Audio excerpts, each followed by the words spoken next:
ഇത്തവണത്തെ ബഡ്ജറ്റിൽ കെ.എൻ. ബാലഗോപാൽ പ്രഖ്യാപിച്ച പല പദ്ധതികളിലും ഏറ്റവും ശ്രദ്ധേയമായ ഒരു കാര്യമായിരുന്നു ഗിഗ് തൊഴിലാളികൾ. അതായത് ഓൺലൈൻ ഡെലിവറി തൊഴിലാളികൾക്ക് ആനുകൂല്യങ്ങൾ പ്രഖ്യാപിക്കുക. അതായത് ഒരു പ്രതികൂല കാലാവസ്ഥയിലും ട്രാഫിക് ബ്ലോക്കുകളിലടക്കം പെട്ടുകൊണ്ട് ജോലി ചെയ്യുന്നവരാണ് ഓൺലൈൻ ഡെലിവറി തൊഴിലാളികൾ. അവർ വെയിലായാലും മഴയായാലും ഇത്തരം സാഹചര്യങ്ങളെ നേരിട്ടുകൊണ്ടാണ് തൊഴിൽ ചെയ്യുന്നതടക്കം.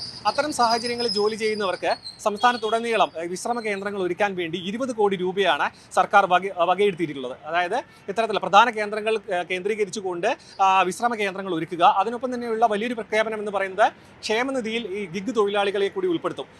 വളരെ കാലങ്ങളായി വരുന്ന പല പ്രഖ്യാപനങ്ങളിലും ഈ ഒരു തൊഴിലാളികൾക്ക് പല നിരാശകളുണ്ടെങ്കിലും ഇത്തരം ഈ ഒരു പ്രഖ്യാപനങ്ങൾ നടപ്പിലാക്കുന്നതിലാണ് വലിയ കാര്യം. അതിനപ്പുറത്തേക്ക് പ്രഖ്യാപനങ്ങളിൽ ഒതുങ്ങരുത്. ഈ ഒരു തൊഴിലാളികളെ കൂടി മുൻകൂട്ടി കണ്ടുകൊണ്ട് വേണം പ്രഖ്യാപനങ്ങൾ നടത്താനും അത് നടപ്പിലാക്കാനും വേണമെന്നാണ് തൊഴിലാളികളുടെ ഭാഗത്തു നിന്ന പ്രതികരണങ്ങൾ. ചേട്ടാ, ഇവിടെ ബാത്റൂം പൊട്ടിയെന്ന് പറഞ്ഞിട്ട് അതിലൊരു തൊട്ടായിരുന്നു. അത് ഇതുവരെ വേറെ കെട്ടാന്ന് പറഞ്ഞിട്ട് അത് ഇതുവരെ ശരിയാക്കിയിട്ടില്ല. രണ്ടാമത് നമ്മൾ ഇരിക്കുന്നിടം പോയി നോക്കി കഴിഞ്ഞാൽ നിങ്ങൾക്ക് മനസ്സിലാവും നമുക്ക് എന്ത് അവസ്ഥയാണെന്ന്. നമ്മളിരുന്ന് കഴിക്കുന്ന സ്ഥലമാണ്, അവിടെയൊന്നും ഒരു ഇതും ചെയ്തിട്ടില്ല. ഇവരെന്നാളൊരിക്കൽ ഇവിടെ പൂട്ടിയായിരുന്നു.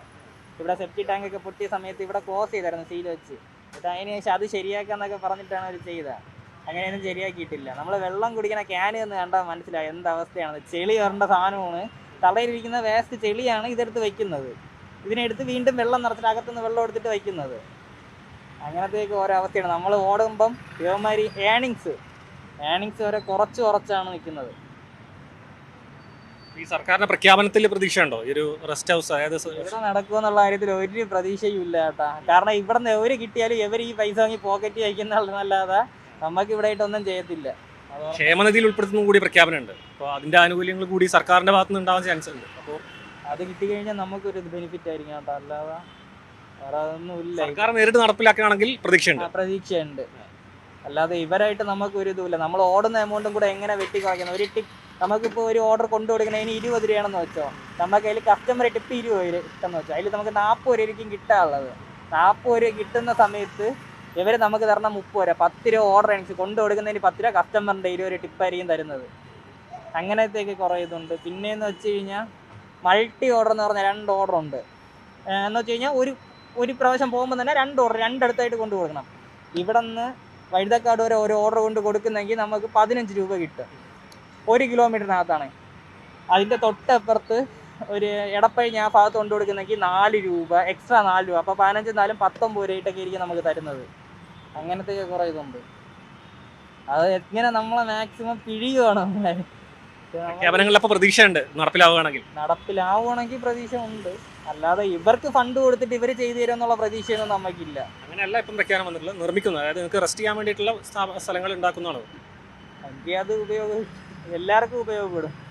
പ്രതീക്ഷയുണ്ട്. ഞാൻ ഇപ്പോഴായിട്ട് ന്യൂ ജോയിനിങ് ആണ്. ഞാൻ ഇപ്പോൾ 1 മാസം ആയതേ ഉള്ളൂ കയറിയിട്ട്. പക്ഷേ ആദ്യത്തെ 2-3 ദിവസത്തേക്ക് നല്ല ഇതൊക്കെ ഉണ്ട്. ആ ഒരു ബെനിഫിറ്റ് വന്നു കഴിഞ്ഞാൽ ഇതുപോലെ ഓടുന്ന എല്ലാവർക്കും ഒരു ഇതായിരിക്കും. മീൻസ് ഒരു പാർട്ട് ടൈമായിട്ട് വർക്ക് ചെയ്യണവരായാലും ഫുൾ ടൈമായിട്ട് ഇതിനു വേണ്ടി വർക്ക് ചെയ്യണവരായാലും അവർക്കൊരു നല്ല ബെനിഫിറ്റ് ആയിരിക്കും. പിന്നെ ഈ വേനൽക്കാലമാണ് വരാൻ പോകുന്നത്. അപ്പോൾ ഇങ്ങനെ റെസ്റ്റ് ചെയ്യാനുള്ളൊരു സൗകര്യം ഒരുക്കുമ്പോൾ അത് ഉപകാരപ്പെടില്ലേ? അതെ, ഉപകാരപ്പെടും. ഇപ്പോൾ നമുക്ക് ഓടിക്കഴിഞ്ഞാൽ അറിയാം 12 മണിക്ക് ശേഷം ഈ റോഡിൽ ഇറങ്ങാനേ പറ്റില്ല, അത്രയ്ക്ക് നല്ല ചൂടാണ്. അപ്പം ഇടയ്ക്ക് എവിടെയെങ്കിലും ഒരു റെസ്റ്റ് ചെയ്യാനുള്ളൊരു സ്പോട്ട് ഉണ്ടെങ്കിൽ അവർക്ക് ഒരു അതായത് വാട്ടർ സപ്ലൈയും റെസ്റ്റിങ്ങും ഉള്ള ഒരു സ്ഥലം ഉണ്ടെങ്കിൽ ഈ ഡെലിവറി പാർട്ട്നേഴ്സിനെല്ലാം അതൊരു ഉപകാരമായിരിക്കും. അത് വരണം എന്ന് തന്നെയാണ് നമ്മളെ ആഗ്രഹം. ഒരു പ്രതീക്ഷയില്ല. കാരണം ഒരു വാഗ്ദാനങ്ങൾ മാത്രമേ തരണുള്ളൂ, അല്ലാതെ ഒരു പ്രതീക്ഷയും ഇല്ല അതിൽ. മനസ്സിലായില്ലേ? ഒരു പറയുന്ന കാര്യങ്ങളെല്ലാം കറക്റ്റ് ചെയ്തിരുന്നെങ്കിൽ നമുക്കൊരു വിശ്വാസം ഉണ്ടാകുന്നത്. മനസ്സിലായില്ലേ?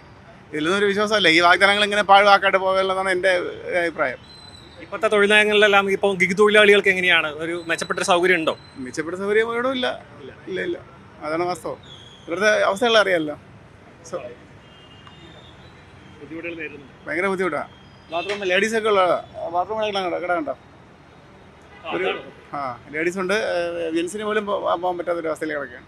അസംഘടിത മേഖലയെ ചേർത്ത് പിടിച്ചുകൊണ്ടായിരുന്നു ഇത്തവണത്തെ ബജറ്റ്. അതിൽ കൃത്യമായി ഈ ഡെലിവറി ഏജന്റുമാരെ ഒപ്പം ചേർത്തുകൊണ്ട് തന്നെ അവർക്ക് ആവശ്യമായ കാര്യങ്ങൾ, എല്ലാ കാര്യങ്ങളും എല്ലാം ഉൾപ്പെടുത്തിയില്ലെങ്കിൽ പോലും ഈ 2 കാര്യങ്ങൾ തന്നെ അവർ വരുന്ന സമയങ്ങളിൽ, അതായത് വരും കാലങ്ങളിൽ അവർക്ക് വലിയ രീതിയിൽ ഉപകാരപ്പെടുന്ന തരത്തിലുള്ള പ്രഖ്യാപനമാണ് ഉണ്ടായിട്ടുള്ളത്. ഇത് നടപ്പിലാകുമോ എന്ന കാര്യം, അതായത് വിശ്രമ കേന്ദ്രമടക്കം ഈ ഒരു സ്വകാര്യ കേന്ദ്രങ്ങൾ, അതായത് സ്വകാര്യ കമ്പനികൾ ഒരുക്കുന്നുണ്ട് എന്ന് പറയെങ്കിലും അതിൽ ഒന്നും കൃത്യമായി ഒരുക്കുന്നില്ല എന്ന ഈ ഒരു തൊഴിലാളികളുടെ പരാതികളും ഇപ്പോൾ നിലനിൽക്കുന്നുണ്ട്. അത്തരത്തിൽ കാര്യങ്ങൾ കടക്കാതെ കൃത്യമായി ഈ വിശ്രമ കേന്ദ്രങ്ങൾ ഒരുക്കുകയും ഈ ഒരു ക്ഷേമനിധിയിൽ ഉൾപ്പെടുത്തിക്കൊണ്ട് അതിൻ്റെ ആനുകൂല്യങ്ങൾ ഈ ഒരു തൊഴിലാളികളിലേക്ക് എത്തിക്കുകയാണെന്നുണ്ടെങ്കിൽ അത് ജനങ്ങൾക്ക്, അതായത് ഈ തൊഴിലാളികൾക്ക് കൃത്യമായ ഒരു സമാശ്വാസം നൽകുമെന്ന കാര്യം തീർച്ചയാണ്. ക്യാമറമാൻ ബിബിൻ മുരളിയോടൊപ്പം സാരംഗ് സുധാകരൻ, ന്യൂസ് 18 തിരുവനന്തപുരം.